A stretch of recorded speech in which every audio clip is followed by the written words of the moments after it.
Ladies and gentlemen, FMA Discussion Podcast, episode 487.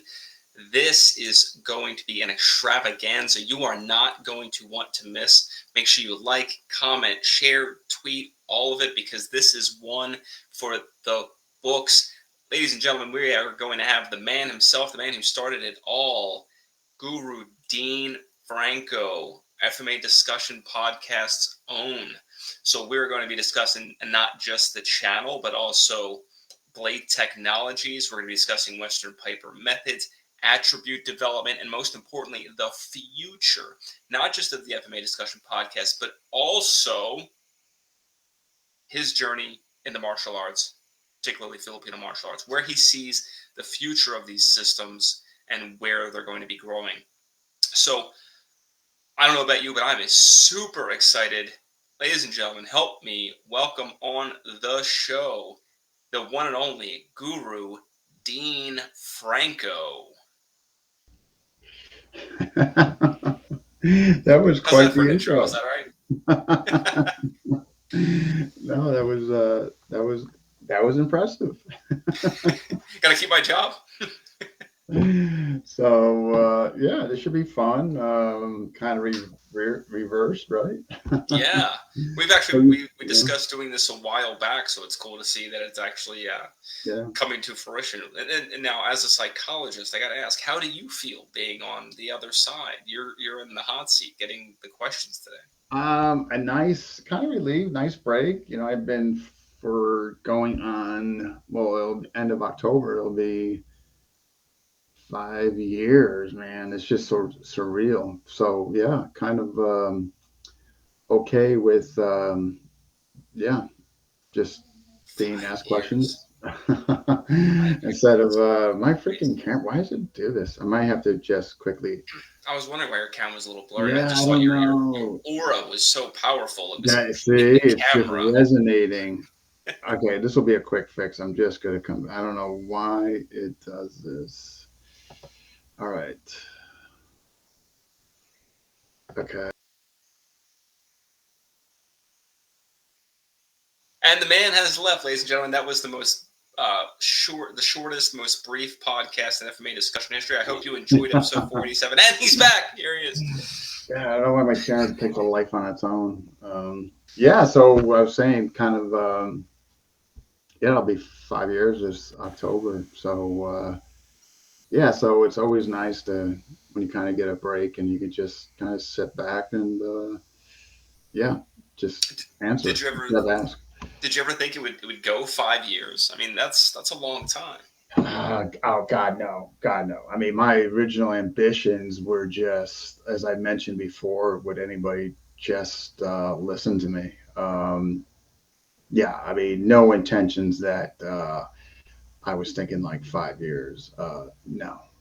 Most people don't even train martial arts for 5 years, let alone have a podcast about martial arts for 5 years. Yeah, so definitely no. That was so far removed from expectations. And again, my thing was anybody gonna listen and kind of just go from there. And the first year, of course, was kind of slow. I mean, but I tell you where things really took off was COVID. You know, COVID is where really things really took off, and and if you think about it, it kind of makes sense, just because there's just a lot of downtime. You know, people just they were just had downtime to basically do whatever. So it really, and simultaneously, a lot of people not having anything to do. But I also kind of ramped it up. Because I had nothing really to do. So I started doing more than once a week. And that's where the real growth took place. Like, I started late 2019. So you figure COVID, spring of 2020, kind of started picking up, I would say, like close to 2021. But 2021 is where like things really grew and blew up, and then going into 2022, and now I mean, it's kind of a lull now for a few reasons, which I fully anticipated this. One, going through the list, so hence the theme episodes and et cetera. Two, um, summers are the worst. You're competing with vacations and people out. So summers are always were the slower period, as far as viewers, that's, but COVID was definitely, but yeah, to answer your question, the short or the long is, no, I would not think I would be doing this for 5 years, nor did I think it would get where, there are a lot of folks that say, if and when this gets wrapped up, whatever, however it happens, right? The plug gets pulled. They're saying that it'll be more relevant then because of a lot of the guys that passed, a lot of the luminaries, and that there'll be literally a virtual library, if you will, of all these interviews. And some people, I'm not saying that, this is what people say. Like, if that happens, I think it's great. When I went into this, I went into it with no ambitions or expectations. It was me just filling a void. There was nobody covering FMA. And so I was inspired by Dwight Woods when he was doing JKD, and that's kind of where we're at today. But no, no aspirations. You've got quite the reputation that precedes you, because we had all kinds of guys commenting here. Craig Mason saying good evening. Mike Yeah, Raymond, Joel. Mike Raymond, and maybe Seth. Seth, if you're Yeah, watching, cut Jaime. the beard. I don't know if that's, yeah, I think it's Seth. We If never. it's Seth, dude, cut the beard. Don't forget that people can use that as a latch against you. It's not good. Jaime, good to see you. Brent saying one of the best instructors out there. Thank you, Brent. I appreciate the compliment. Joel Hunkar just got here. Andrew Goodwin, good to see you. That was a joke, Brent. I'm sure that was intended for Dean. So now, when there's a difference when these go live versus when you put them on YouTube. How many video streams do people go back and rewatch these? Quite a bit. I mean, again, summer's always, lower. Like for instance, if you can get 500 views, that's good. Like you get 500 views out of an episode, you get 500 plus, that's a good, and not that good, bad, or indifferent. It means that's a good metric as far as views go. However, I've had folks on, man, that they were just such great, like the content, what we were discussing really resonated with me. And they might not got as many views because maybe they weren't a popular guy. You know what I mean? Maybe they weren't, like a social media icon, if you will, or whatever. But I'm going to tell you something. Some of the stuff that they had to mention, like Nino Rapong, he's out in California, under style law. That guy was younger guy, like 40. That interview was fascinating. I mean, but kind of a no name, and so there's been some of those. I'm just use this as an example. But then you look at Bernie Irish Stick, for somebody doing 6,000 views already, up to date, I should say, 6,000. I mean, Irish Stick. So it's sometimes you just you never know with these things. It's like a crapshoot. But generally speaking, you get the bigger names. I mean, yeah, you're going to get like, and that's just it. And some of the bigger names are worthy of getting those views, like Bert and GM Ray Floro. I think they are worthy of getting those views. So they do stellar work. And there. I've had some big names that weren't the most enlightening episodes, to be quite honest. I can definitely say, as a consumer of the podcast over the years, there's times where I'll see a website where somebody's name comes up, or I'll be talking with someone in FMA and a name comes up and I go, yeah, I've heard of that name before. And I'll go back, and you've had a podcast with the person, and I'll go, and it might be 2-3 years old, and I'll go back and watch that episode because I didn't know who they were at the time. So that's to your point about this kind of being an archive for when people ultimately pass. This is something that's going to leave a legacy without a doubt. Some people really think that, and if it does that, I mean, when all's said and done, if there is that library that is created, and I think that's fantastic. I mean, a few people said you should put it on the library, put it on a website, get it off YouTube, and I think at someday, I probably will do that. You might. Oh, Seth had something nice here to say. Discussion. Crash course in FMA. Well, that was nice of him.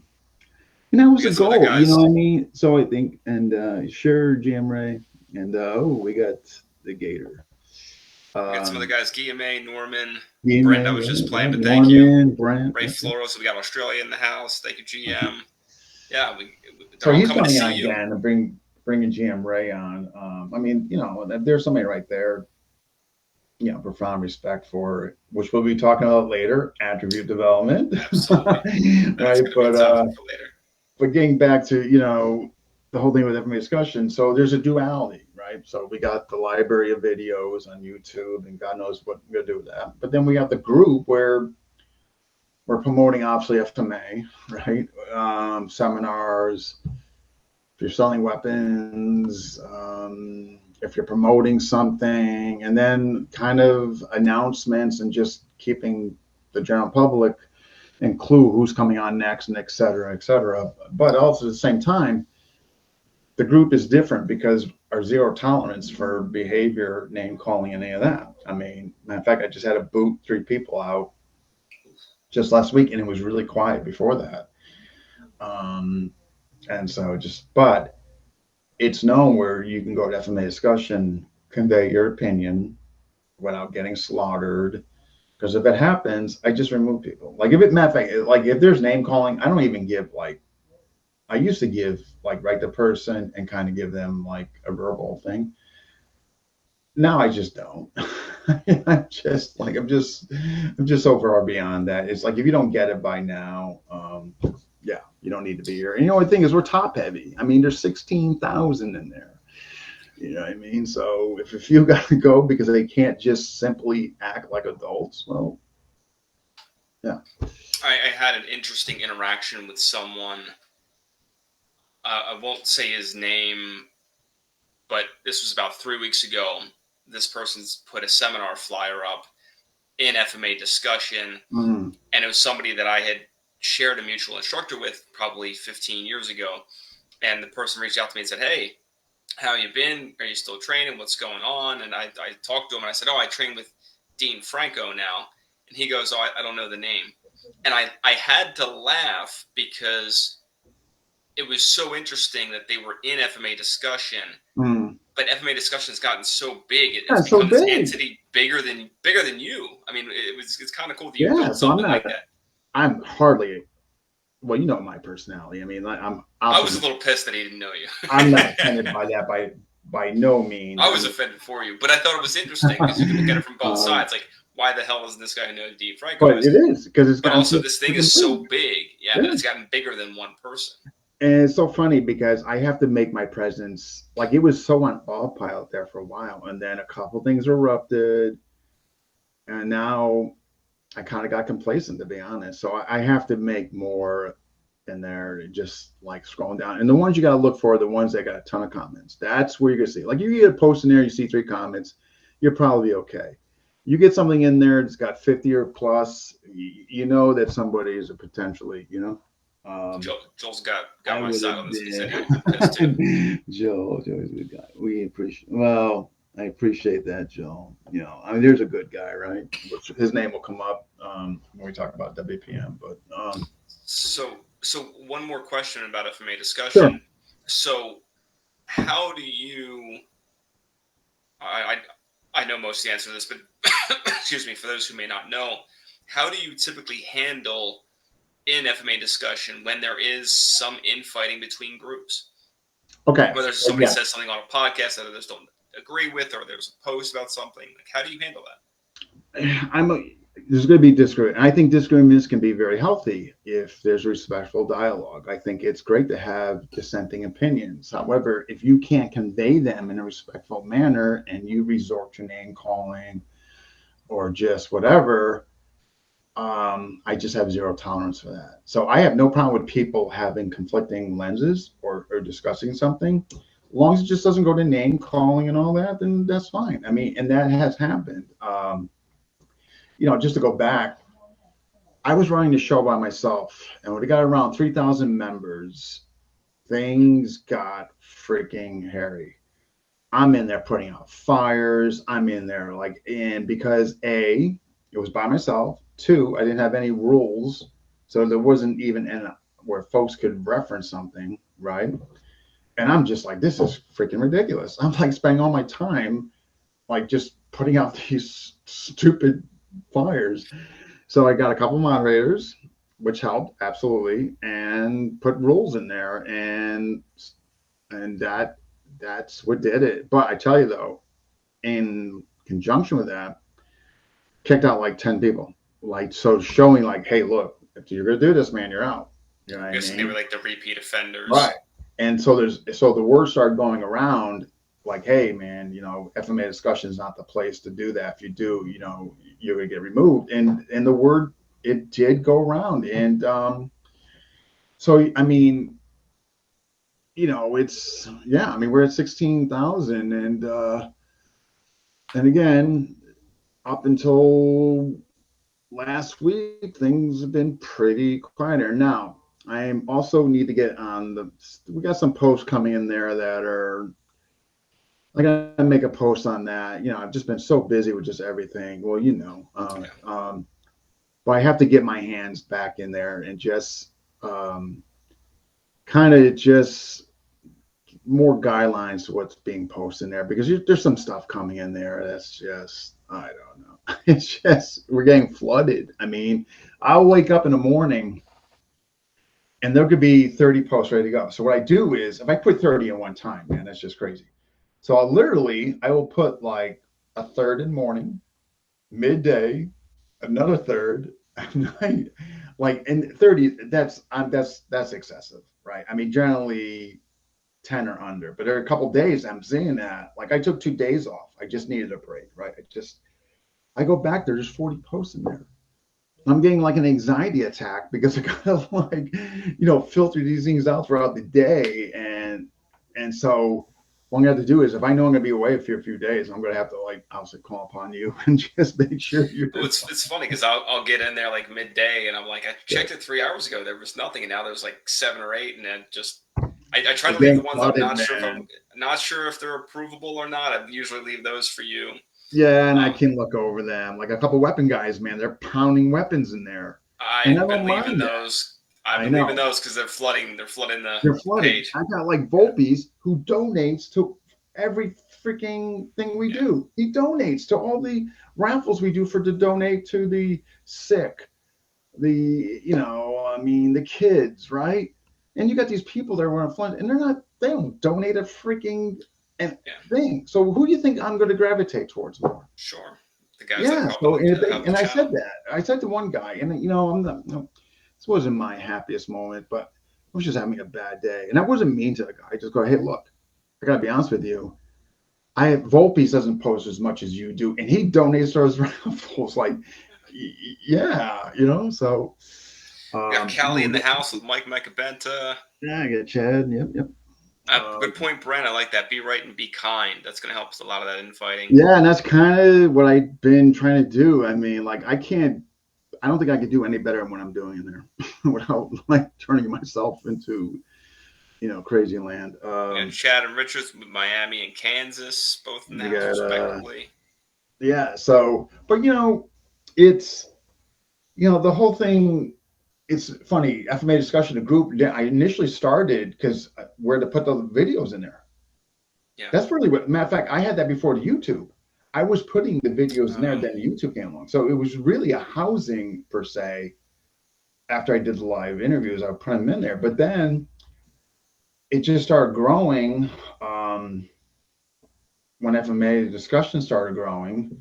The disappointing thing, if I had to say something disappointing, it's like there's 16 plus thousand in there right now. YouTube channel is close to 4,000 viewers. So a quarter of the percentage, of the FMA discussion, a quarter only is on the Watching YouTube. You know what YouTube. I mean? And that like, but it's that's life. You know what I mean? You You heard it, can't. guys. Subscribe to the YouTube channel. Get on And there. here's the thing too that disappoints me. I don't I've never ever kept any of the money. It all goes to charity. So obviously the more views we get, right? And the more subscribers, it works on those two things. Views is Yeah. what really generates, I think, the money. I don't know all the particulars. It's not my thing. I probably should investigate them more. But as far as the metrics go, it's the views. But obviously, if you got more viewers, you're going to get more More views. I views, mean, right? it's yeah. So that kind of disappoints me. It's like I could see if I was keeping the money I was charging for interviews and all that, but that's been hardly the case. So Now, you've that's never kept a dime from the whole endeavor, which is nice. no. And look at look at what we've done as far as the raffles. I mean, we've given thousands and thousands to children. Um, food shelters. I mean, I'm disappointed that I didn't win everything from the last raffle. geez, God My forbid. goal next time is to win every damn prize. And if you guys want to compete with me, buy more damn tickets. Stop bitching about it. So, Yeah, I mean, but all in all, looking back, it's been surreal. It's just like, again, if you told me there would be 16,000 members in a group and you would have interviewed close to 500 people and this and that, there's no way I could have conceived that in the beginning in the late fall of 2019. I had no experience. I just got a couple of my instructors at first just to get my feet wet. And then, like anything else, the longer you do it, the more comfortable and better you get at it. And that's kind of been the journey up to this point. People keep asking, because big 500s are on the corner. Well, what are you going to do? And, I think Tim Harmon brought up a good point, and a couple of guys who said, don't shut it down. I mean, it's your brand. You created it. I mean, continue to work off it and all that. Maybe just don't do as much in there. So if it means like I hit 500 and after 500, let's just say I did like, I don't know, one or twice a month and you did the rest, you know what?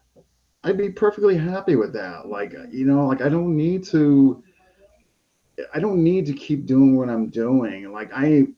I'm more than willing to step aside and let people that are generally want to do it, are vested and want to continue it in the direction that's always been based on. Absolutely. And if that's where it goes with you, I have no problem really.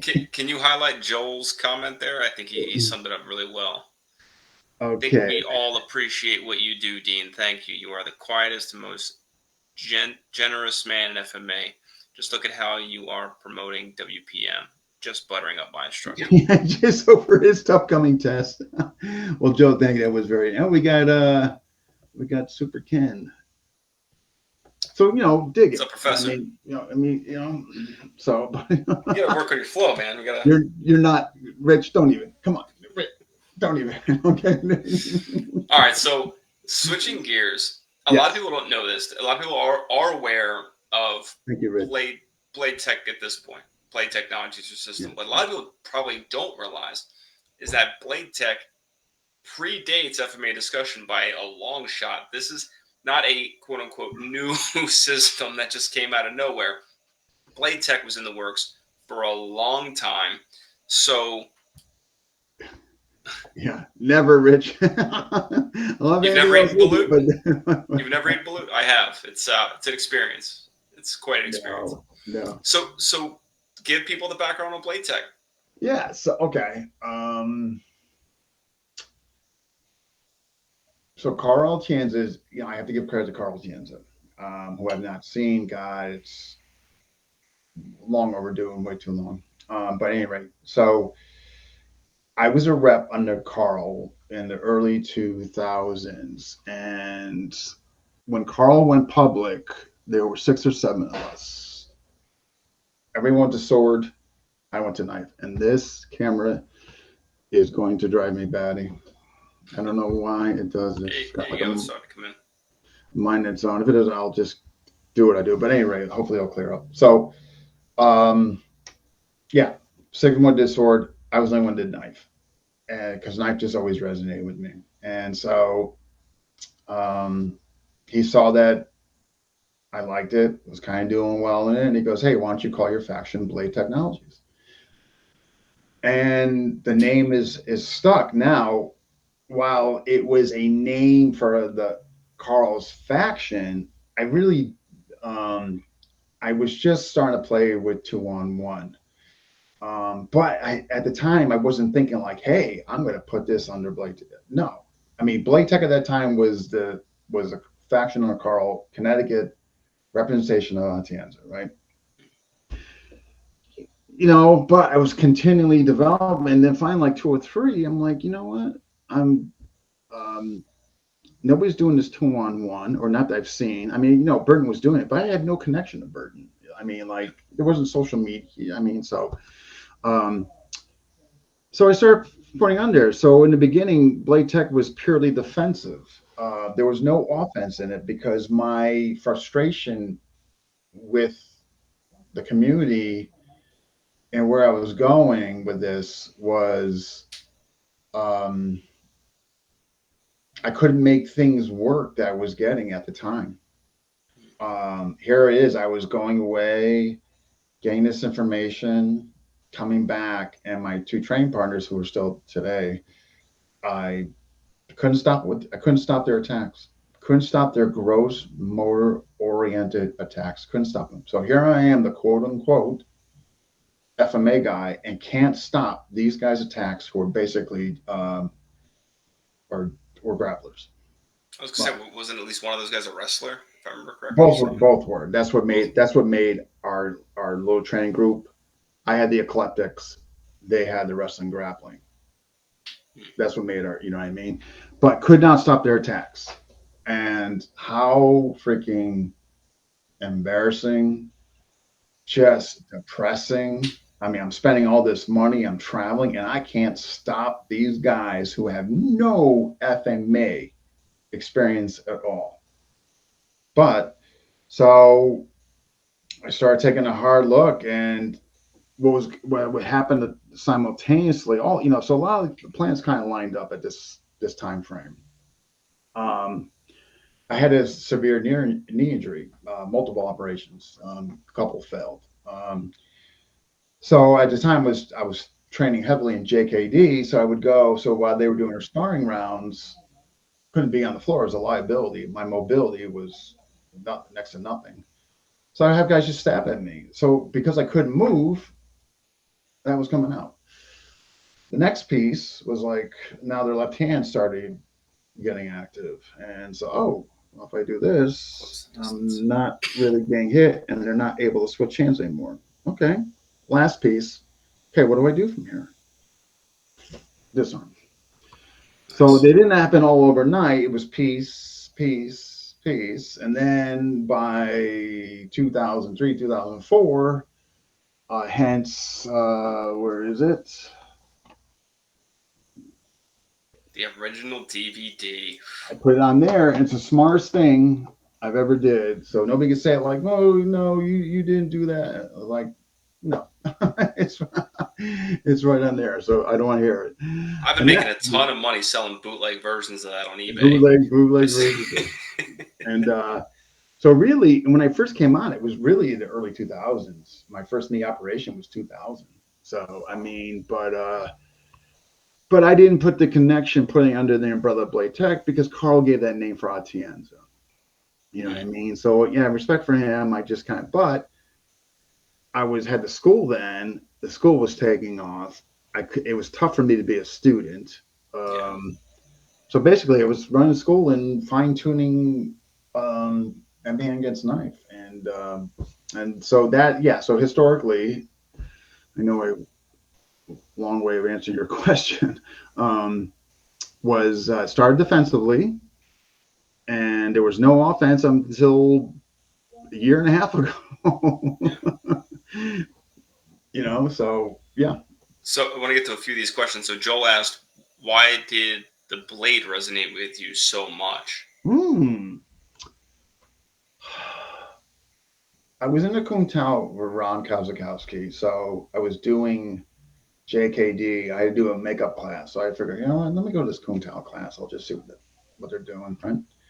And he was doing a sticky hands Kung and so just that, just the beauty, obviously the horror. I mean, Yeah. right? But just, I mean, like I'm doing this sticky hands drill, and the movement, I was done. I was hooked. And from there, I went. I was doing anasono blend at that time, so got my anasono blend certification, and then say I got this newsletter on SEOC, and I was trying to I was taking it all in because I was so immersed. But it was all edge weapons though. When I went to Atienza didn't teach stick back then. It was sword, knife, and their specialty weapons. So doing SEOC and Atienza, but it was all knife related. Oh, blade. Yeah. Norman says, believe it or not, Paul Vunak had a version of 2-on-1 a very long time ago, and he did emphasize it the way that you and Burton do, and it wasn't as developed. It's interesting. I haven't seen Vunak's version of that. That's interesting. I haven't seen, and I got to ask Bird about that because okay, that's So, interesting. Richard Pack's got a question regarding you training FMA with the wrestlers. Would you say it was how we train FMA versus how wrestlers and BJJ guys train? Like just the intensity of the way they roll or grapple? That's something we'll be talking about down, like when we really get into this, because Richard kind of just touched upon a great point.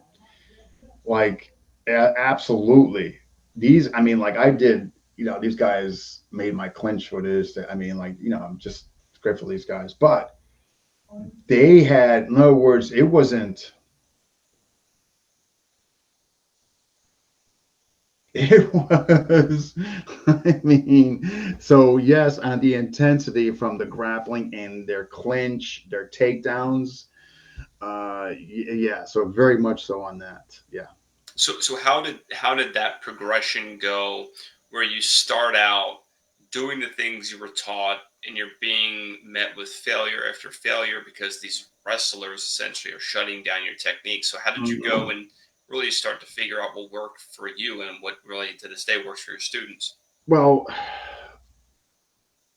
I just, so when I had that injury, when this came up, when I started to get my mobility back, and I was not a liability on the floor, because I know these guys, we all lived in the same town, so it's not like I didn't see these guys a lot. So when I got back, and then boom, I'm like, wow, man, I'm not freaking getting killed anymore. You know what I mean?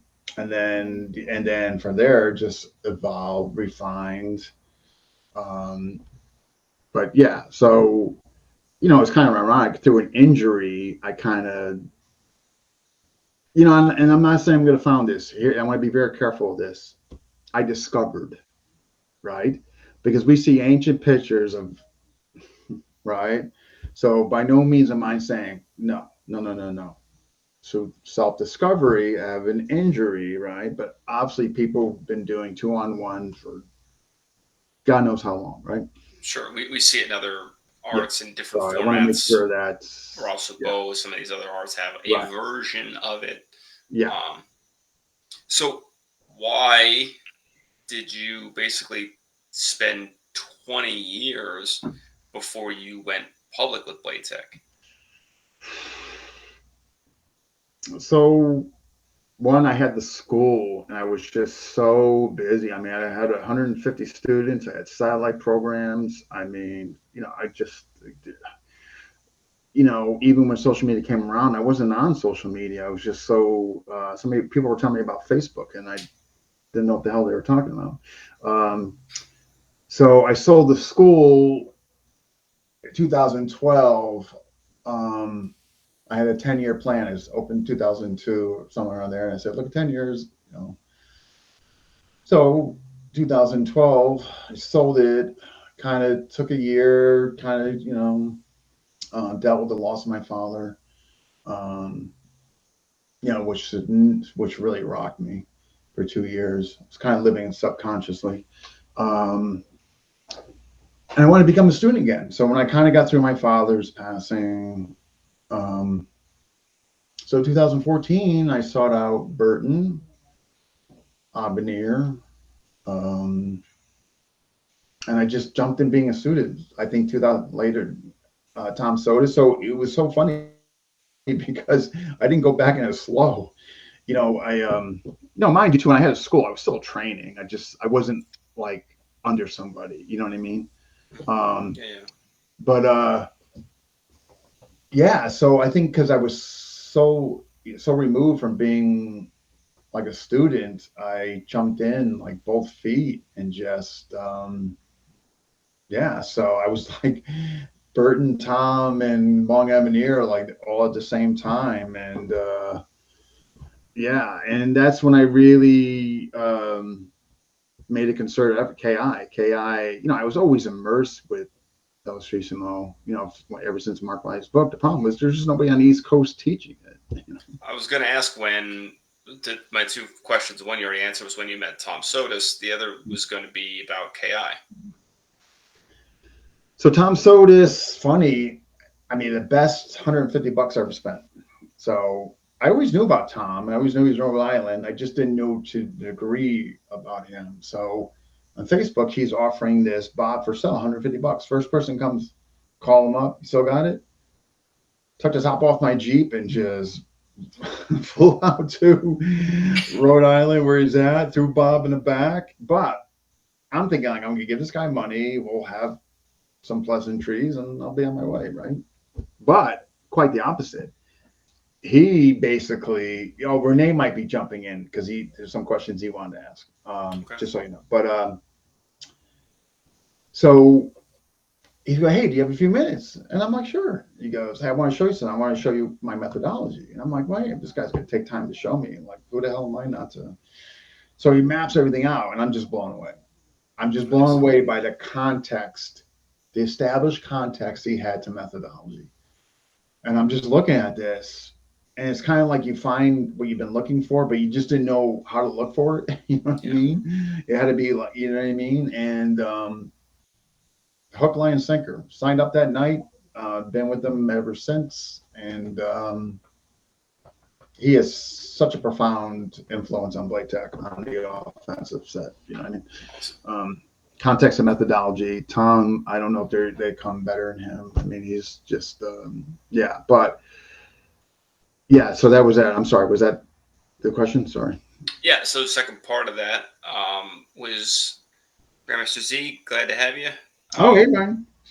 I sent uh, that off to Paulo. He got it. So um, Second part of the question was how did you get involved with KI? okay, so I mean, like I looked at Avenir. I found out Marvin Mendoza just moved out of Chicago, and I'm like, man, great. It's so close. I kind of figured out that Bung Avenir trained with Tony Diego. Obviously, Avenir looks like KI the sword. Close enough for me. I kind of just surrendered the fact that there's nobody in the East Coast teaching KI, so I did it, and it was great. I mean, Marvin, great human being. Bong Avenir. So I did that and did it and was doing well. We had some issues just getting everything going in America. People like just taking over. Marvin had kids and etc. So Bert one day said, offers, hey, look, we were talking about KI, and I just said I kind of just surrendered and given up. I just figured I'm not, you know, I didn't know Brandon. I heard of Brandon, but didn't know how to get a hold of him or talk to him. So I started kind of training uh, with them, and uh, With so Burton. with Burton, correct, With correct, Burton. yeah. Um, and so um, Yeah. So, yeah. So Renee has some questions, but yeah. So anyway, so yeah. So training with Burton, um, and um, and so I forget how what led me to branding. But he had a site where he had some videos on it, and I became a member, and I started. I was his first private online student. So that's was my but a little before that was Burton. So Burton and Brandon kind of happened at the same time. Burton first, then Brandon, and there. And finally, I was just so happy. I was just finally like, wow! I finally found a couple of people that are willing to teach me KI because I had given up. I surrendered. I'm like, okay, Abanir is close enough. I'm happy here doing Abanir. It's definitely huge piece of KI is in it. I'm satisfied because I wasn't going to go. There just was nobody in the East Coast teaching KI, you know. It's really So cool to see KI taking a foothold here on the East Coast, thanks to you up here in New England, Vico down in the Carolinas. I mean, there's a couple other guys kind of I'm telling spread you, it out, but wasn't. Yeah, it wasn't overnight though. I can tell you that. I mean, it's not like PTK or nothing against PTK or Anasano blend, but you can find an instructor in any state. yeah. I mean, All right, KI, you know. Renee, welcome. Yo, what's going on? How you doing? So What questions you got for Guru Well, I Dean here? just got to take a little breather. After I talk for a while, my chest it gets a little sore. From that headbutt still showing the Yeah, effects. just give me a few, please. Okay. You know what? It was a mistake. It happened at 1:30 in the morning. Dean was getting the better of me, and I thought, you know what? Let me just headbutt him in the chest, just let him know that, this is going to be fun for me. And yeah. So it was funny. Like literally, like I picked him up in Buffalo. We drove back for like an hour and a half. We are chatting, and we got back to my place. It was like 11:30 at night, and it's like, hey, let's go to my basement and fight. And we did that for an hour and a half, Nice. and it was good. It was a lot of fun. Like I really really enjoyed it. But again, there's a part of me that kind of kicks in, and at one point I thought, a headbutt to the chest would be kind of funny right now. So yes, but it was absolutely was a great time down there doing that. Obviously, Renee wasn't going full out. I mean, obviously I'm No, we're not. having fun, dude. Like that to me, Renee's like that. that guy. That's a good Friday night.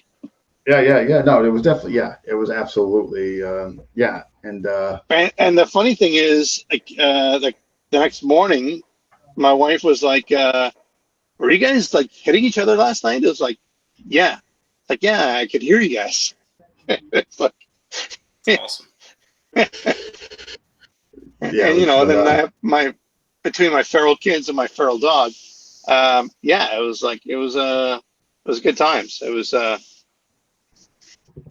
honestly to me that was like the best part of our meeting was the fact that we actually got to beat each other up a little bit. yes. And Renee's clinch is something to be reckoned with. So I'm just trying to play an outside game, man. and then boom, I was like, but no, it was tremendously fun. And then next couple of days we're teaching. But so Blade, so what else did you have, Richard? And Renee certainly can ask whatever he wants to ask or whatever. Go ahead, Renee. Welcome on. What question you got for? We're on Blade Tech. Yeah. Oh God. Hey, listen. I don't know if it's more of a question, but it's more of a statement. So I've been in the martial arts game for a while, and I always used to make jokes about like blade disarms and how it's easier to make, to put socks on a toddler than it would be to disarm a knife and whatnot. And like the one thing about Dean, like people don't realize, like I'm 225 pounds, and he threw me around like a rag doll. And I was like, this is nonsense. Like no one's supposed to do this to me. So the fact that he actually did that to me, but his actual stuff made sense, is the reason that I actually decided to be a part of this. So it's not so much of a question, but it definitely is, whatever my name is worth out there. I would say that if you want to learn the real deal, then I would train with Dean and the people that are his people. Thank So, you. Yeah. so Renee, I'll ask you since you're on, how does Blade Tech compare to things you've trained in the past? What makes it unique that you want to keep going down that path? Oh, the fact that he actually pulled it off on me. So the realistic Yeah, nature of it. like honestly, that's what it is. It's just like I've had a lot of people who say like they can do this, and then I'll listen. I'm a jerk, and the 90% of the people that train with me will say that I am the jerk and the a-hole sort of thing, and I will push you to prove me wrong. And I didn't have to push Dean very hard. He just proved me wrong, like right off the bat, and nonstop. And I tried. Trust me, I tried. I tried to prove Dean wrong, and he actually proved me wrong. Like he actually managed to stop me from attacking him, and he managed to take the knife away from me, or he managed to like stop me from you know keep on attacking. It kind of blew my mind. And again, this is after like I started martial arts when I was 8 years old. I'm 53, and I'm not saying those years matter, but in that time, I've never had anybody who could do what he did That's awesome. without flinching. Yeah. Yeah, we can So definitely tell whenever Dean gets a hold of you that he's got the years of reps in of and getting the right mechanics on the arm. He makes it work every time. yeah, listen, man. Like the way I look at it this way, like when you first look at Dean, and I'll say it from my perspective, when I first met Dean, like visually, I was like, oh, this guy like plays like Minecraft. Like he's like he's like a real chill dude. And then it's like you actually train with him. It's like this guy will fuck you up if you give him a chance. And I was like, it was exciting to me, like because that's the kind of guy I am. I don't want to train with people who like you know uh, how can I put this nicely? I'm really trying. Um, I don't want to train people who are just like, yeah, that guy's all right, and maybe I want to do something. When I have somebody who throws me around a room, that's the kind of guy I want to train with because I realize that guy has something over me. And that's the way I looked at Dean. It's like this guy's got something over me, which I don't like.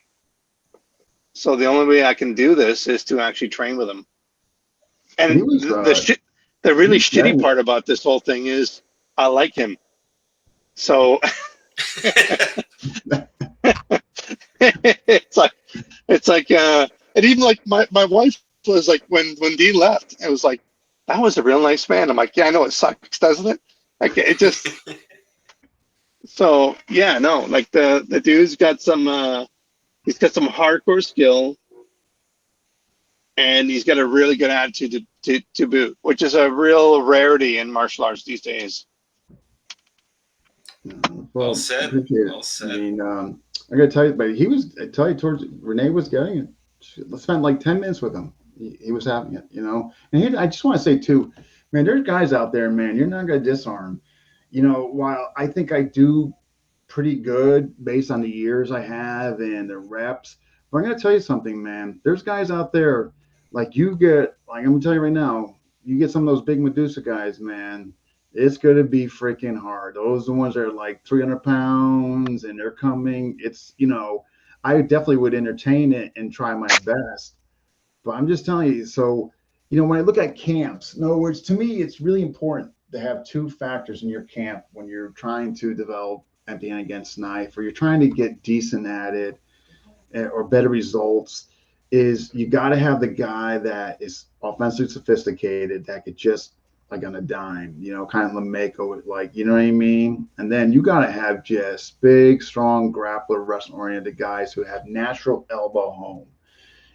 Those, I tell you, if you don't have those guys in your camp, I think you're missing out. To me, they're just two important pieces to have in there. Like, like when I did the seminar, I played a video of that huge guy, Renee Song.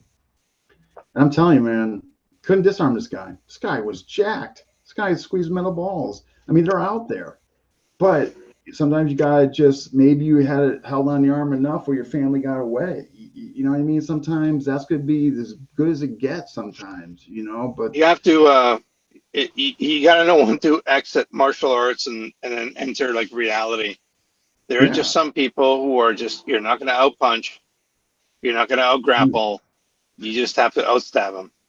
Yeah, 7 foot 330. That's. I mean, like imagine Seth like throwing machine on me. Yeah, I'm going to give it my all, but I ain't telling him, like I'm coming out. So when I look at camps, and this is really interesting, and this is not me putting him down. This is more I'm critiquing, because there is a difference between criticism and critiquing, and I'm critiquing right now. And it's very interesting when you watch some of these camps. I'll call them camps. And you can just tell if they've been in front of sophisticated night people. Like I could just watch. I can also watch where their gaps are. Like, where are they bringing it too far past over here where the guy could start recovering, or they're moving the arm over. And that's one thing I don't understand. When you get the arm here, like you'll see guys, they're starting to move around the place. The more you move around the guy's arm, the more you're going to give him a chance of recovery. It's just that simple. Like you know this better. I mean, you Rich. I mean, and it's just so it's really interesting to watch these camps, and you're going to see two things. One, the intention wasn't there, or two, upon contact, for whatever reason, they just don't keep recycling. Like we've seen a lot of videos of that with guys that that they'll do one or two, and as soon as the guy gets 2-on-1, they just kind of surrender the arm instead of trying to clear recycling. And these are people you guys know. Trust me, these are people you guys know that you guys. You guys know. I've seen it. Like all of a sudden, boom, they stop. And here's another thing too. You got to go with bigger people. Okay, yes, you're getting your feet wet. You're getting acclimated. Okay, you're going slow and you're working up. I think that's the way you should do it. Otherwise, it's hard for me to find smaller people, man. Well, for you it won't be. But you got to get bigger people, because you're going to need to get, like, you got to have to face that big, strong guy and just feel like, man, if your levers are not in place or they're not perfect, and he starts elbowing, I mean, like all those things that you start to feel when you've been in there numerous times. And I see a lot of these guys, they're pushing this stuff as solidified, pressure tested, science lab, good to go. And I look at some of the size of these guys, and I think that's okay to start with, again, to get acclimated and build up. I think that's the way you should go. But if that's where you're staying at, and you haven't like left that nest and trained and tried it with other big guys, or I think you're doing yourself a disservice and your students. You know what I mean? Honestly, like for me, like the people that make my mouth water are the I don't care about the attack and the gearing or anything else. I look at what are you doing on the way out? Like what is it, your reaction on the way out, your fight on the way out? That's what really makes it interesting for me. Is like, you're attacking, great. You're in the middle of it, great. But how are you dealing with the fact that you're retracting in the middle of a fight?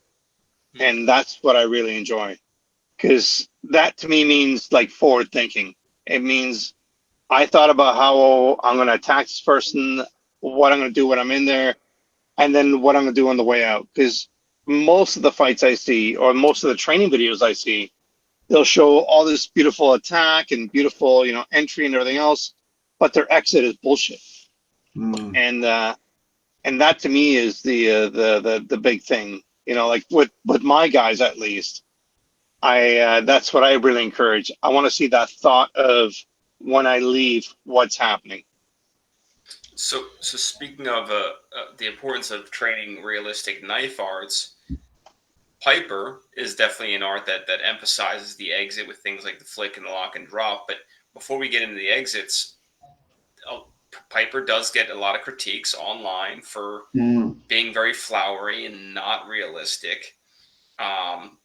Most of the people watching, I know, have an idea of what Piper is. But Dean, give an intro to Western Piper, where it came from, why we need a Western Piper methods compared to the more South African style.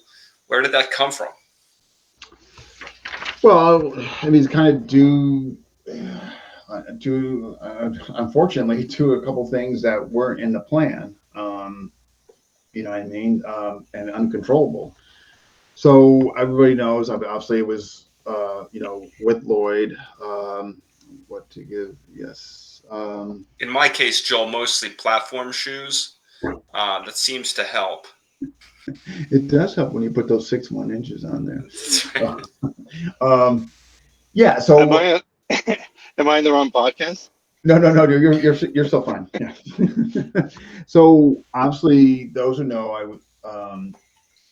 was an instructor in Lloyd, creating North American student base for him, etc., which was going well. It was picking up momentum, and then unknown to all of us, and we can speculate to the cows come home. Lloyd just we're not sure what happened. We'll just leave it at that. Just kind of fell off the map, yeah. Right, and no rhyme or reason, and certainly, as far as I know, nobody's kind of has heard from him. So what happened was that happened April 2023.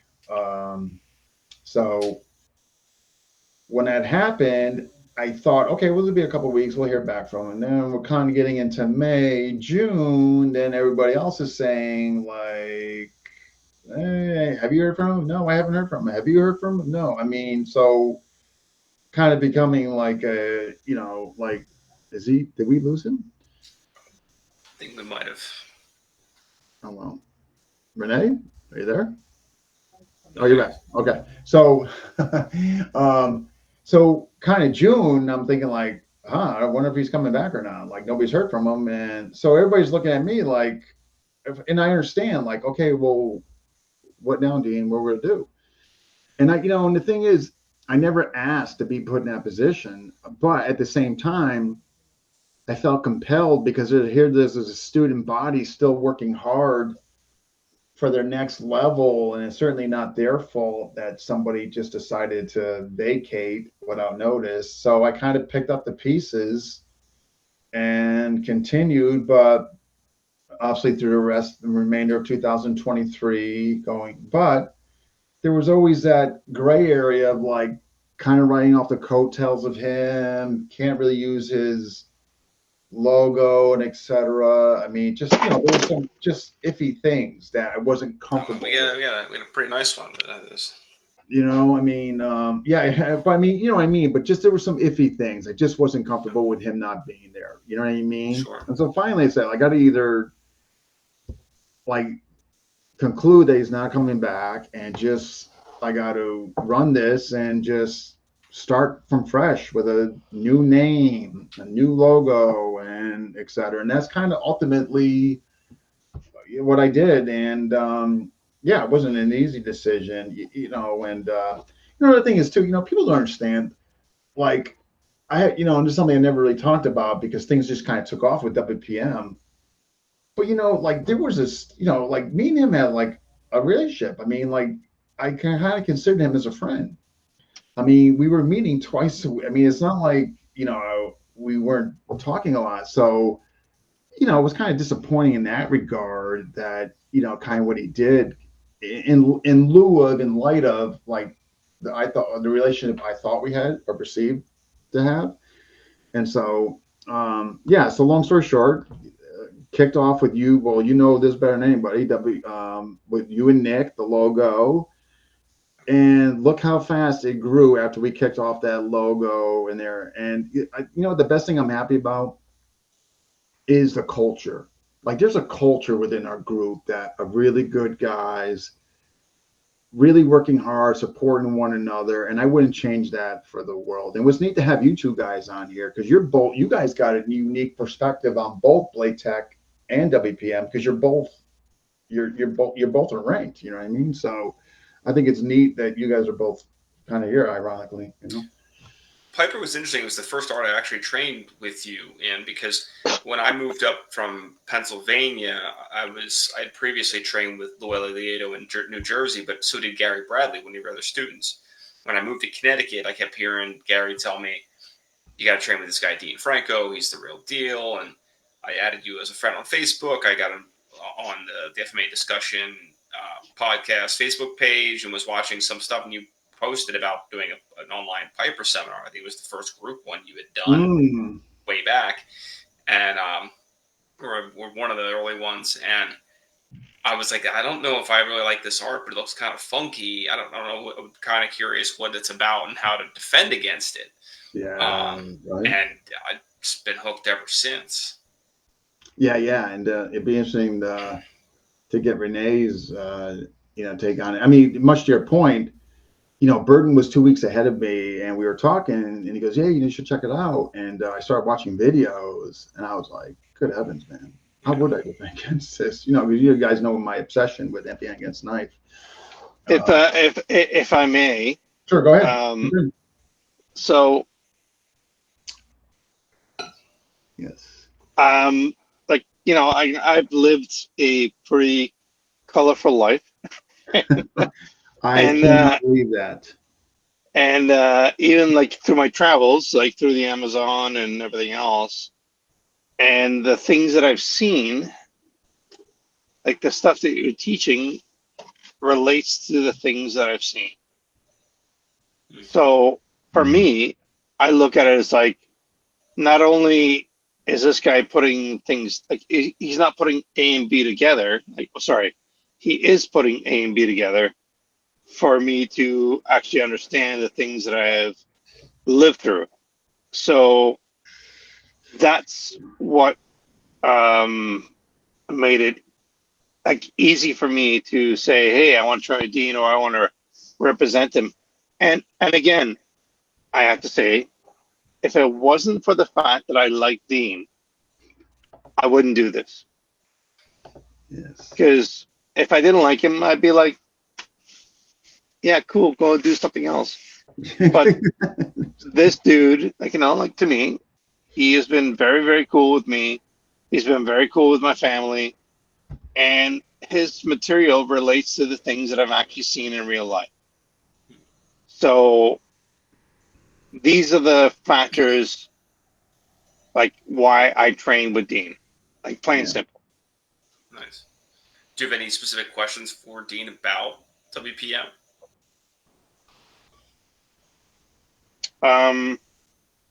No. I got one. You have one? So what do you say to the people out there that are saying this isn't Piper? Oh, it's a critique we see a lot online.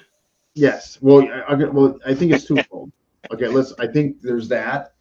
And I think the other aspect is the questionable evolution of Lloyd. So I think they're really interrelated. I really do. And the reason why I think that is because you're seeing stuff being brought up that, let's leave that out. But the questionable evolution, hence, and what we're doing now. Evolution, right? Just because you hear the word evolution and everybody thinks it's a good thing. Well, we evolved. Well, it doesn't mean the evolution was good. There could have been like a state of evolving, but it doesn't mean it was for the good, right? And so I want to cover this evolution aspect first. So when folks would say, well, Lloyd never evolved from the and all that, you know what? I don't care. You know why? Because I looked at all the quote unquote the big names, and nobody moved like Lloyd. Yeah.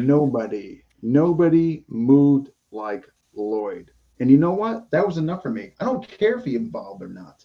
There was enough there in his movement, and then in the conversation with him, the way he talked about as far as the Western consumer and how he was modifying things and how he was in tune to the legality and all that, like that resonated with me. I could care less like if he evolved or not. Like nobody moved like that guy. Period. And he taught more to the Western practitioners. He was in Chicago. He wanted, there's no doubt about it. Lloyd made a concerted effort. He wanted the Western consumer, and he pretty much achieved that. And there's nothing wrong with that. But because of that is to assume he didn't involve, or because he wanted the Western consumer, now, of course, it's getting watered down, of course. You know what I mean? I saw Lee Morrison do a video. Somebody showed it to me. Oh, Seth showed me. And guess who it looked like? Guess whose Piper it looked like? Yeah. Lloyd's.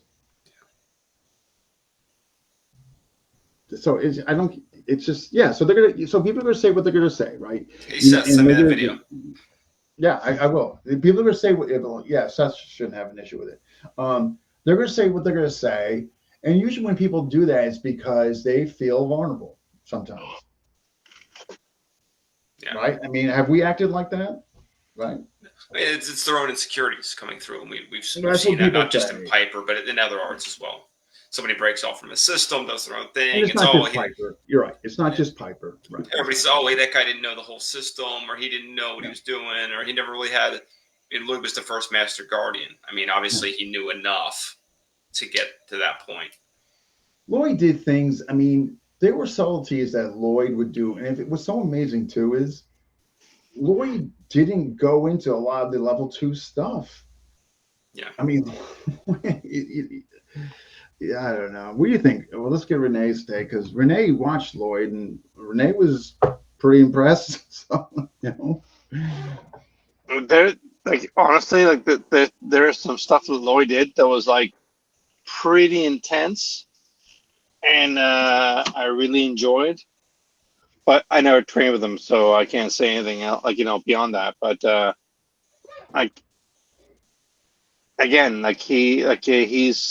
he's one of the he is a founder, or one of the founders. So I take it for what it is. They're some of the movement stuff that I've seen, I am playing with right now, as far as a stick fighting environment. But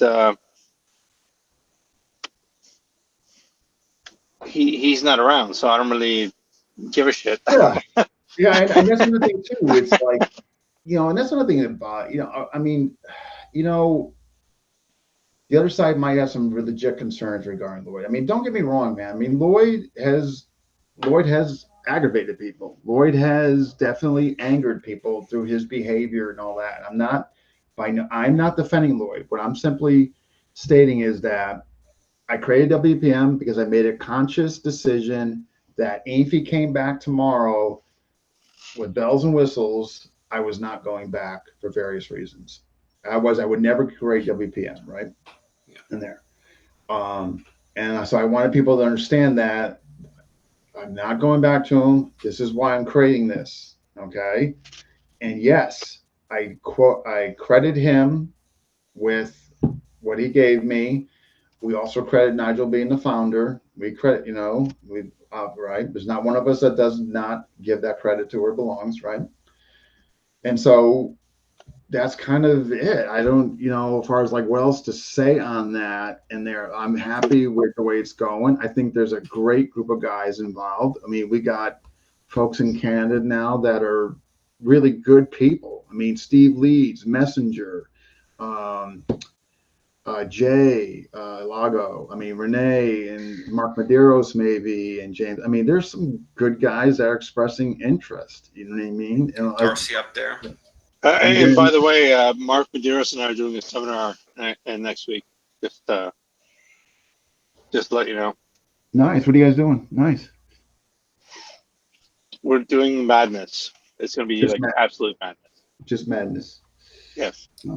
Jaime agrees there, saying that there was a lot of ruffling of feathers from Lloyd, and that's why they made a concerted effort to discredit him, and by extension, his students. Yeah. Hey, you know what's funny is I actually know some people who were in Piper, prior to what we're doing, and they started giving me a hard time saying, "Hey, why are you doing Piper with Dean instead of us?" And I said, because I'm tired of the bullshit, and I'm tired of the magic cards and the codes and everything else. I don't do that. I just train. And that's what the beauty of Dean's, Western Piper is. I don't have to put up with that nonsense anymore of the 23 and Nog and here's a Rose and here's a Cadaver. Like that's all cult bullshit. And the refreshing part about training with Dean, all that shit is removed. Yeah, well, that's the idea. We don't embrace the criminality, the criminal element of it. We acknowledge it from a foundational Sure. point of view, but we're not gangsters or part of a gang culture. I mean, right? Jaime, like what Renee said. Renee's got a new fan. But yeah, but I tell you, we got, okay, so we took off fast. We have some problems, but they're good problems what we got right now, right? There's bad problems or good problems. I like the problems we have right now. I think they're good problems. I think they're very manageable. It's just getting our T's crossed, I's dotted, just getting everybody on track, making sure we're getting the upper echelon folks together in the upcoming meeting end of July, right? But I think things are going really well, Absolutely. So I wanted to transition because we're getting to the end here. How does, probably more so with Blade Tech than Western Piper, but there's room in both. How does attribute development come into play? Because you talk about the depth of an art and not how broad the art is. What do you mean by that when you tell people that? So one of the things I mean, like if anybody, you got probably the best handle on this. You're seeing, you're part putting the manual together. I know the answer to these questions. I just want the public watching. So one of the things I do is I did in New York and I did in Toronto. I get everybody, okay, guys, just hand sparring. Just move around one another, hand spar. Why? I'm immediately dialing into their attribute development. Not because, oh my God, these guys, no, hardly. So in other words, where am I starting here? Like to get a starting reference, wherever the group is in that room, right? We did smack talk some people on the way home from New York. I think that was you, Rich, which was not very nice. No, just kidding. So just to get an established baseline, right? And just see where that. But I'm going to tell you, and I don't say this to be mean. Remember, I made the comments, I don't know, probably like 20 minutes ago, how you can tell if certain folks have gone with elite knife guys or not. You can just tell. Yeah. And you know where you can tell it?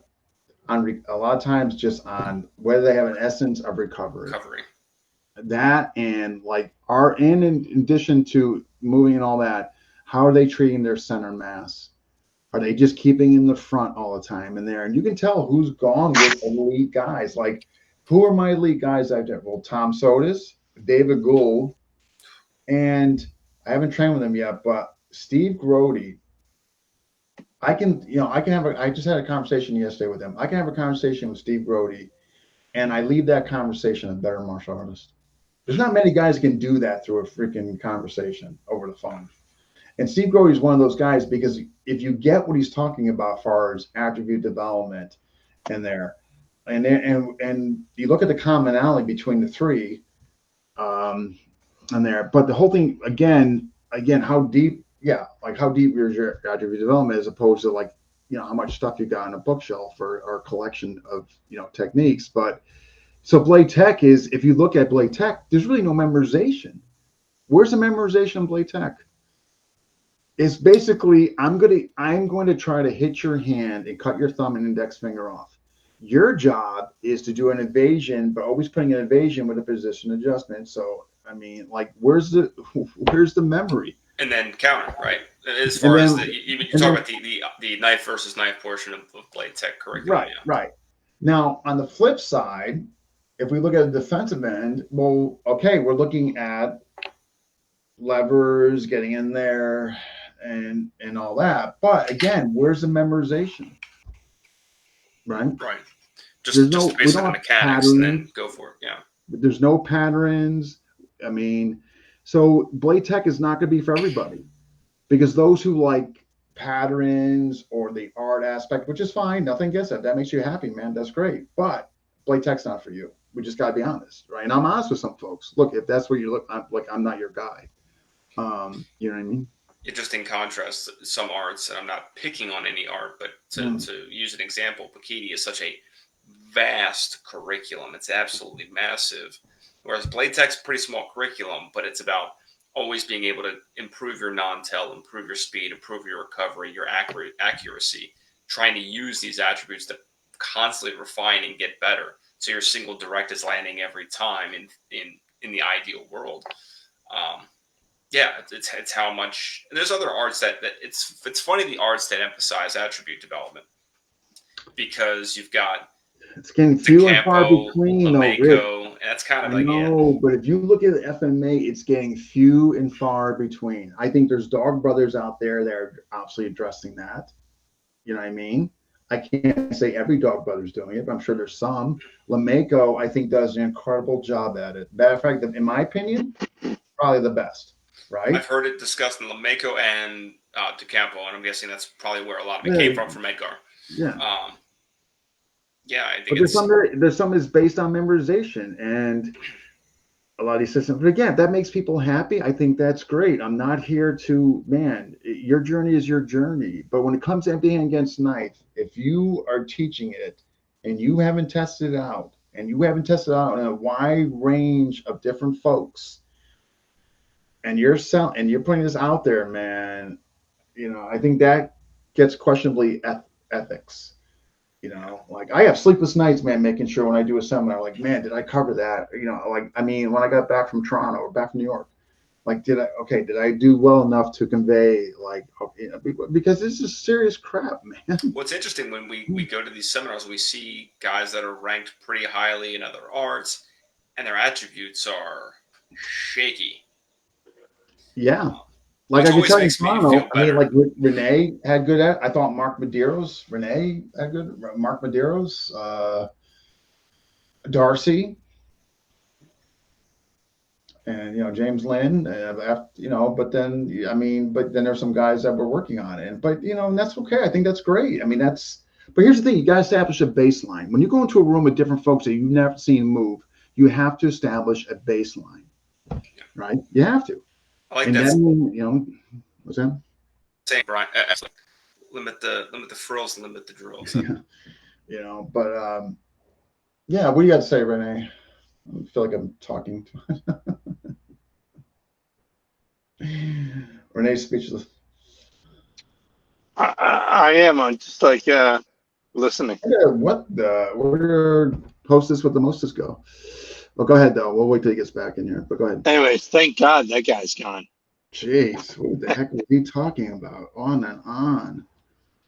So, anyways, what I was trying to say is, no, I'm just kidding. He's back. Oh wait, we'll talk later. Yeah. Nothing like being the technical I host. was like, internet drops. Yeah. Where the hostess with the mostest go. But yeah, but I'm really happy the way things are going on both fronts. I honestly believe I could and this is what I'm really thrilled about. I believe I could really limit my role in WPM. We're just working with the and I think it would go well with you and Nick. I don't think I need to be there as much. Oh my God, is there a ghost out there like removing you guys? Yeah, and I'm really thrilled about that. Like, I'm really thrilled the direction it's going in. You know what I mean? And yeah, would I be incredibly happy taking a lesser role there and really dialing in on blade tech? So 100%. So where would you want to? We'll start with WPM. Where would you want to see it in, say, 5 years? Blade tech? No. Start with WPM. We'll start with. I would be happy if there was. What I really want to see, my biggest goal for 225. Well, the rest of the goals for 224 is continue to grow it in the States with good people, get them set up. 225 to camp. I am so Yeah. driven on this camp. Like I don't want it to be in New York. I don't want it to be 12 p. I thought it was great last the thing we did in New York. Yeah, we had I a thought good turnout. it Yeah. really did. And but I really want next year's camp to be like 4 times that, and with folks not just WPM but Medusa, and a huge obviously a huge thank you to them for like what they've been doing. I mean, they've been incredibly supportive of us. I mean, Seth and Mike, Jason Schultz came, Yeah. right? I mean, up in Toronto, Chris Anderson, he brought Christos and Kevin. I mean, so they've just been incredibly, incredibly supportive. And so I think it'd be really neat if we did a joint camp with them. I think it'll grow us both, and they'll kind of be sister arts, if you will. Maybe that's not the best description, but I like it. It's like what kind of rolled, JK kind of, G Kundo and Wei Kundo. Yeah, yeah, yeah, that's yeah. kind of rolled off. But that's the goal for 225, and from the goals from there, continue growth with the right people, but really having the camps to foster. Like, I don't want people, like, my biggest thing is I want people to be connected. You know what I mean? That's why I created a group. That's why I'm encouraging people like have different people teach the classes, have them go to different people, like to check out, like because I really want to foster this culture in WPM where everybody is interacting. So when it comes to the camp, that's not going to be any different. So we're setting the tone in the group for the camp, right? Yeah. Seth said, as long as we're the older, uglier sister, uh, I'm cool with that because the Medusa system is It's named older. Medusa for a reason. It's got that ugly Yeah. side, so that's cool. The PM is a Yeah. little more flowery, and that's Yeah. cool. So, but I would love to have that, and I think it's going to really help. I think we're really going to be in a nice position where we really can help one another. I really do. I mean, obviously, there's some like-minded folks between the two groups. There's Yeah, some interaction between the two. It's not like nobody gets along. Otherwise, they wouldn't be there, right? We're not going to sure. tolerate somebody just being toxic, right? I mean, they wouldn't be there. So, I see like a really bright future. I really do. I see it definitely becoming bigger and bigger than Blade Tech will ever be.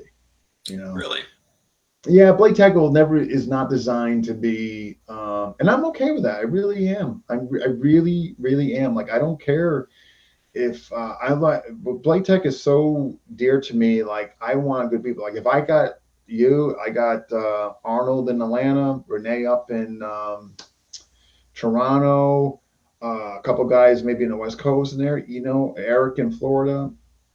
I'm telling you, I'd be fine with that. I don't want, I don't need to be traveling worldwide. I don't want to travel worldwide. And two, I don't want people over where I have no contact with them or I don't see them and God knows what the hell they're doing.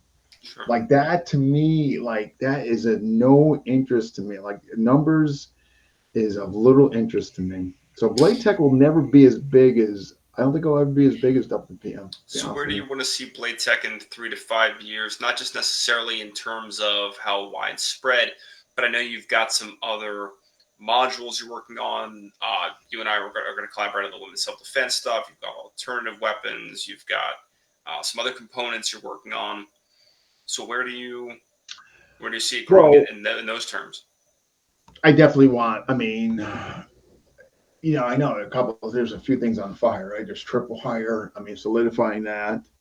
I mean, again, good problems, right? The women's self defense thing. It's right. I mean, that's going to be under the umbrella of Blade Tech, right? I mean, we're doing that, right? Yeah, And so that those two right there, but the women's self defense being more specific to Blade Tech. I mean, that industry, in my opinion, needs a major overhaul. yes, I will Yeah. be wearing a wig when we shoot those Oh, thank you, because I components. wanted if you were okay with that. Okay with that. Okay, Yeah, good. as long as it's fun. Midwest. Yeah, absolutely, Richard. If you got an interest, Richard, yeah. I mean, I would love to have somebody in Midwest. But yeah, but Blade Tech will never be here's the thing too. Like if I was younger, maybe I would have a different mindset as far as like traveling and having there. But I tell you, I don't travel well. And it's not fair for me to go 4 or 5 days away and leave her with a kid. That's just not fair. You know what I mean? And I just so I that's God, that sounds awesome. I just yeah, it's just not. It's just gotta go, and I hope to talk. Yeah, just let me know when you're available, Chad. Yeah, absolutely. Um, Rich, I've actually Richard Pack. I've actually got some people out in the Midwest, so send me a message. Maybe we can connect yeah, there. yeah, get Rich hooked up, right? Manual, the whole if he's interested, right? Yeah. So yeah, if I was younger, maybe I would have a different opinion, but I really I just that doesn't attract me traveling all over the place. No, Atlanta's okay because it's a 2 hour flight. I got it pretty good what to do because I've been there a few times, so it's kind of frequent. You know what I mean? Toronto was a little hairy. Could get used to it because of Renee and all that. I could make it work. With Tim Hartman in Buffalo being close by, I could make that happen. Um, I do see Eric in Florida, which I do like to see him, get him going with Fritz.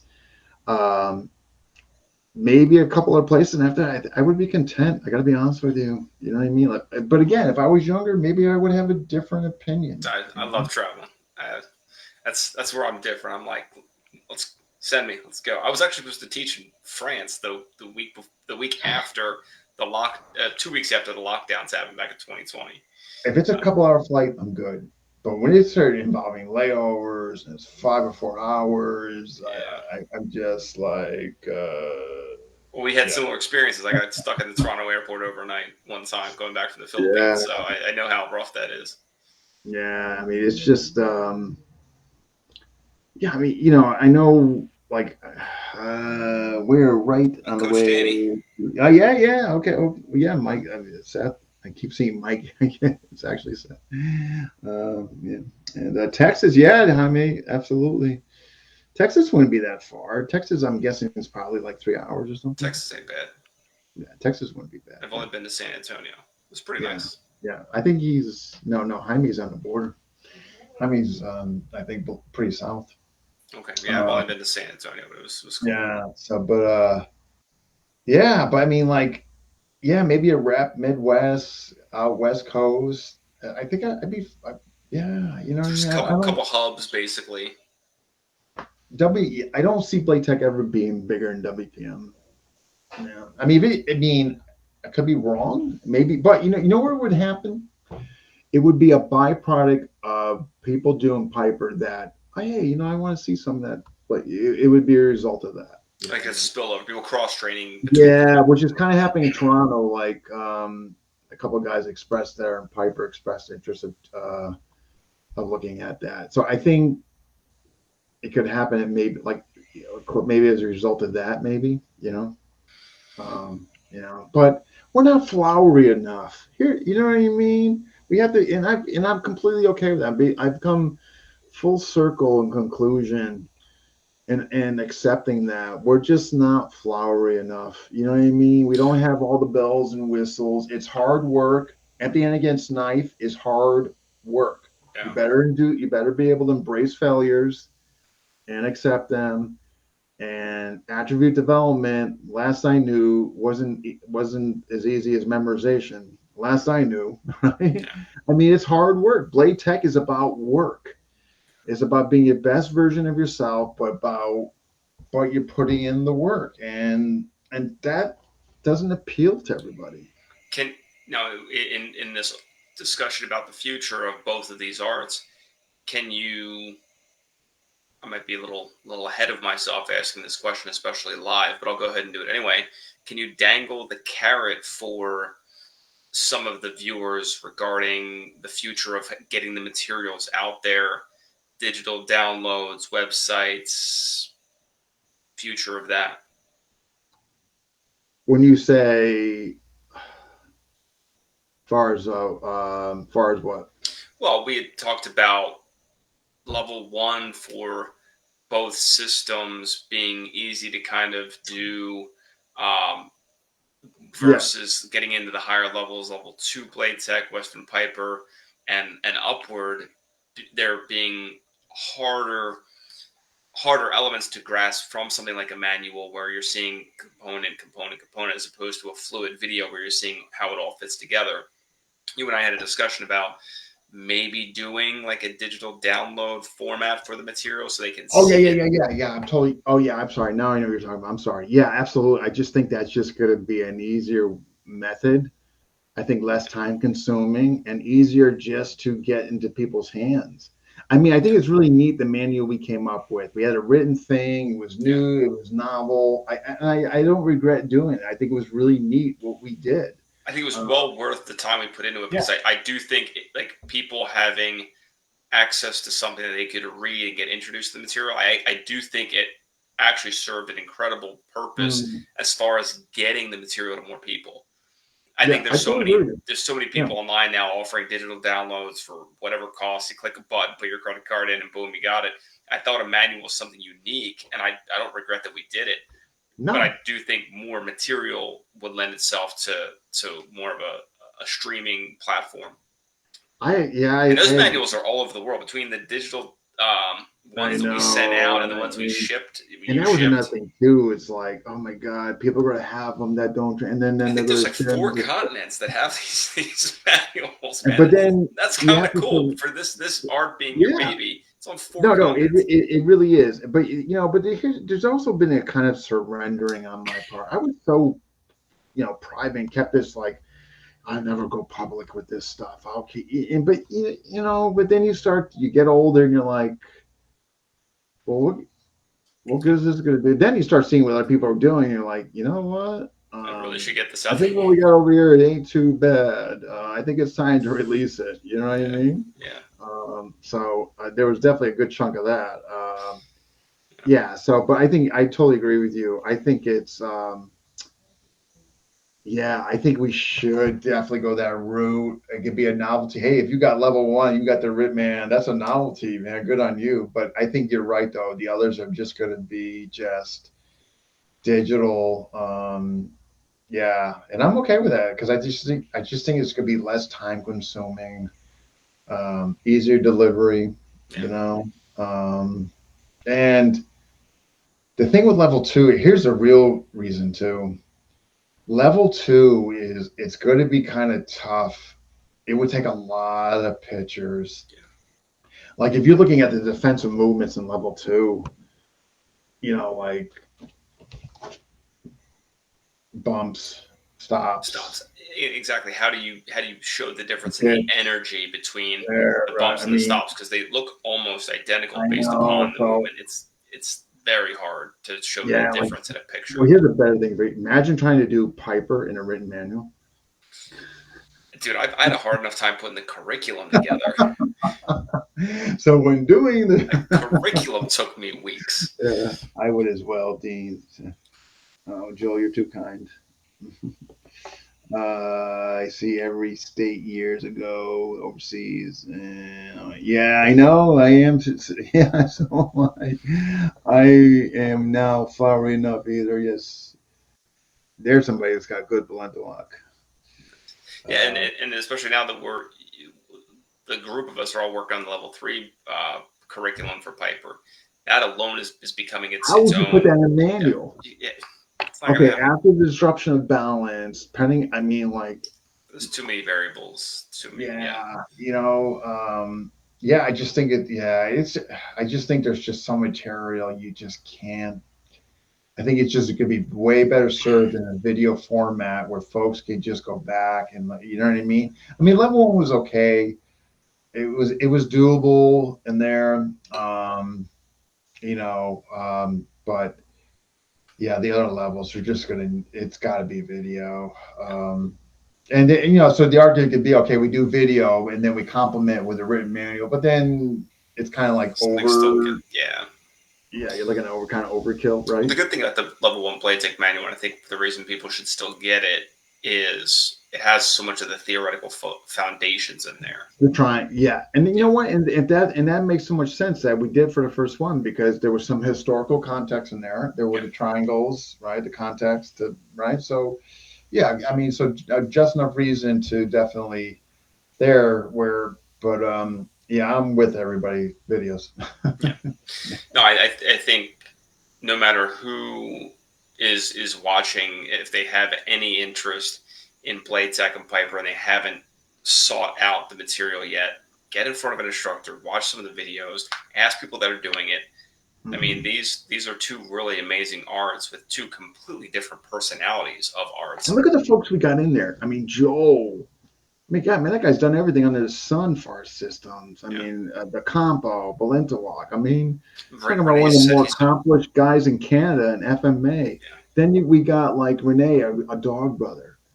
I mean, Dog look at brother, the he said he's walk been of training life. for 45 years. I I thought I had mean, a lot with 30 years. These guys yeah, got way more time in the arts than I do, and and these are guys that are smart. They're not these. There are definitely guys out there that will train in anything that comes along, but these guys are yeah. very particular about what they train in and why, which is I think it was great to have Renee on for that reason, for him No, to I mean, articulate why he was I training in it. mean, and you look at the guys in the States, man. We're no slouches. Jaime, you look at Allen, Nick Merchant, you look at Brent. I mean, these guys are Yeah, not slouches.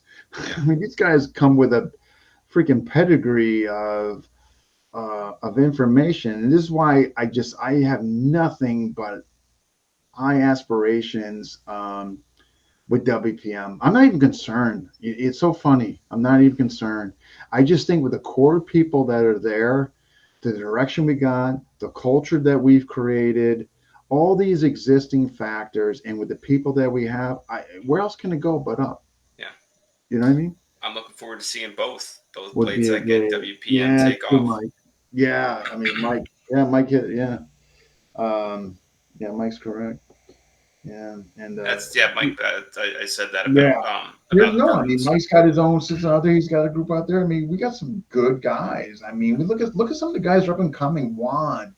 I mean, his Yeah. movement is of late. I mean, there's some guys that are really, Darcy moves really. incredible for the amount of time he's been doing Piper. I mean, some of these guys I are mean, Darcy, you yeah, know, and they look he's probably good. out in the woods somewhere. And I haven't heard from him in a couple of days. That's usually when he goes off and hunting an ant for a few days or something. No, there's good people in these systems. You've done Norman. I mean, you got Norman. I Norman's, yeah. mean, Joe Lennon's another really good one Joe. with cool I background. mean, Yeah, I mean we've got good people doing this stuff. 100%. Then you got the Medusa guys that come over and are doing it. Those are some really good guys. Some of the Medusa guys in Brian there. Canada, Yeah. Jason Schultz, some of these guys I that are mean, trying to get I mean, involved. look at Brian Brian's. Brian Rosato. Look at Brian. His pedigree. Yeah, I mean, we don't have clowns in here, man. yeah, You know. couple. Yeah. I mean, there's some. You know, and this is why. Like, if I were just to drop a message, hey guys, I need this developed. It's not like you have to look. I mean, there's enough capable folks in there that it's actually like almost too. I mean, that's the capability that is in that group right now. You know what I mean? You know. I mean, So I typically don't try to speak for other people, but I think I can speak for most of the guys in Blade Tech and Western Piper Methods that we owe all of this to you. You were the one that got all of us on this path, and well, we can't thank you enough for I appreciate that, but for you your know, leadership in all this. but a big thank you to you because you know why? Like I was telling, well, you know this conversation, like like, hey, you need a good team around you. You know what I'm talking about, right? Oh yeah, None of this I could have done without you guys. I mean, having a good team that saw the vision, wanted to see the vision through, and in there. You know, when you got good guys around you, man, you know anything is possible. If you got a good team and they act selflessly, you're gonna be yeah, amazed what you can really create and do. Yeah, sometimes maybe it'll take a signal caller in the beginning, but I can tell you right now, I could leave WPM right now, and I think it would be absolutely fine. yeah. I think I could check in, see how they're, hey guys, you got questions on like how to run a group, or I mean, but ultimately, WPM is it. I think it honestly could go forward without me right now, and that's the idea. That's the idea. I mean, You like, can't leave it yet. no, but I'm just saying. But the idea is that like I don't want anything to be reliant on me. Yeah. Because that's stupid. I mean, that's no. So yeah, and we got Richard. I definitely would check. Yeah, Richard, get a hold of Dr. Rich. Yeah, definitely the diversity and everybody, and it is. He's right. Mike, there's diversity, but everybody is cordial and just right. All walks of life, but everybody's everybody seems to get along, and if there's differences in perspective, we talk them out. We handle them peacefully. We're not smack talking, we're not infighting within the group. We handle it. And we conduct ourselves. Everybody knows they can't go acting like a jackass on social media. And they're like, look at how we all conduct ourselves through all that stuff, right? Everybody stayed in line, right? Well, again, that was due to your leadership in that time. Yeah, and so we will go to the mattresses for you, Tom. Like I'm on my envelope Monday. So. Anyway, but I for one can say I'm looking forward to the future of both Blade Tech and Western Piper. Guys, if you're not training attributes, get on board. I think it's going to be exciting. I think the camps, I just think that, I think the 2025 camp with Medusa and WPM is going to be phenomenal. Because the thing is, while it'll be WPM Medusa kind of focused, the whole thing is that we're going to allow other people, if you have a specialty in something, we're going to allow other people to teach it. Like the idea is that, yes, it's going to be geared towards WM ranking and maybe some going over some specific things, but it's also going to give people opportunity to kind of show their craft and what else they do besides WPM or Medusa, right? Like having Joe Lennon show his bag of tricks. I can't get over his stuff, man. Did you see his pen with the phone? I saw a couple other weapons with the phone. No, what he does is Jason Schultz loved it. He comes in here, he shocks with this. Hey, officer, that's the best thing too. He's looking, hey, officer, boom, latches in there. He's got like the neatest crap. He's got some cool stuff. But we're like, he would do something. Maybe Mike Benevento would come down and show something. Maybe Renee would show stick clench. But the whole point being is there's going to be such a group of just folks there that have just such a background that they could share their stuff.